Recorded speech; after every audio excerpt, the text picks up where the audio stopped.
Press, welcome to these briefings.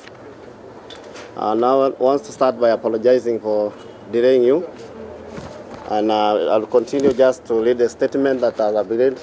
Behind me here is the board members for Ktda Holdings who are taking over Ktda management from now going forward. This is a statement by the newly elected board of Kenya Tea Development Agency Holding Limited.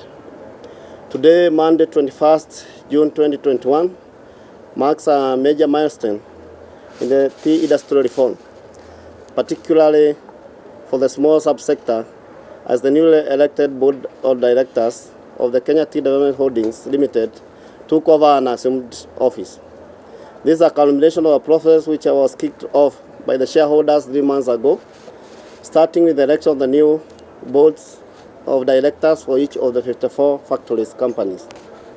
The reform journey began in earnest on the 14th January 2020 with the directive by His Excellency the President of the Republic of Kenya, following the outcry by over 658,000 farmers over the dwindling fortunes, as it became clear that the tea value chain governance structure had been captured by individuals and groups of persons for their own selfish interests at the expense of principal shareholder, the tea farmers. In particular, the institution with the biggest mandate for the small subsector and itself owned by tea farmers, Ktda, abdicated its responsibility for serving the best interests of the farmers. It is against this background that the shareholder made a decision to exercise their right to make leadership change with a view of starting new direction towards sustainable and profitable farming in subsector for smallholders. The farmers toward this objective undertook to elect new leaders from the shareholders as factory directors and board members for the Ktda Holdings. Subsequently, the following were elected during a special general meeting of Ktda Holdings Limited held on Friday, 18th June 2021. One was David Moni Ichoho, chairperson, Michael Kamau Gatia, Paul Mwagi Kagema, Enos Jiro Jelo, John Midamo Asusana, Godfrey Chega Kilodi, Abugana Kei Kasiani, Eric Kipiegon Chepkwone, Thaddeus Mose Magenya, James Obaza Omweno, Dr. Wesley Cheluyot Koech, the vice chair, and Baptista Muliki Kanyalu. The Patrick Gojiri was appointed as acting company secretary. As a new board took charge, we wish to assure all the stakeholders of our commitment to seamless and uninterrupted business operations, particularly with regard to provision of service delivery to farmers through managing agency subsidiary, the Ktda MS Limited. Further, we like to assure our customer of continued supply of quality tea within the required states and timelines. The staff of Ktda are assured of their jobs and are directed by the board to professionally perform their duties as expected and in accordance with the Human Resource Manual unless otherwise directed by the board.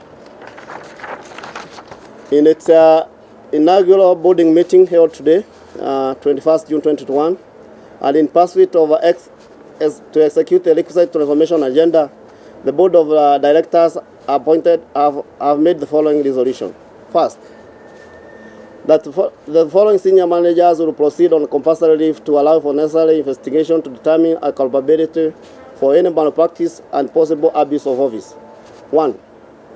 Yola Katiampati, the MBS Chief Executive Officer. 2. Dr. John Kennedy Omanga, the Company Secretary. 3. Alfred Jage, the Managing Director, Ktda Management Service. 4. Benson Gale, the Finance and Strategy Director. 5. David Bogwa, General Manager, ICT. 6. Brown Kanampio, Head of Procurement and Logistics. In order to ensure continuity, the board has appointed Simon Lugut, the Financial Director of Management Service, as the acting CEO with effect from tonight. And the other vacancies will be filled in due course as the board sit and determine. 3. Forensic audit of operational and financial system will be conducted in due course. Procurement contract will be reviewed to ascertain the value of money to determine if the service and goods were obtained within the market benchmarks. 5. All cases brought by that have been filed by the company or the factory company against the crop tea industry regulation of 2020, that is Tea Act of 2020, will be deconstituted with immediate effect. 6. The company will support full implementation of Tea Act 2020 and will no longer pursue avenues that are against the interest of 680,000 small farmers holders.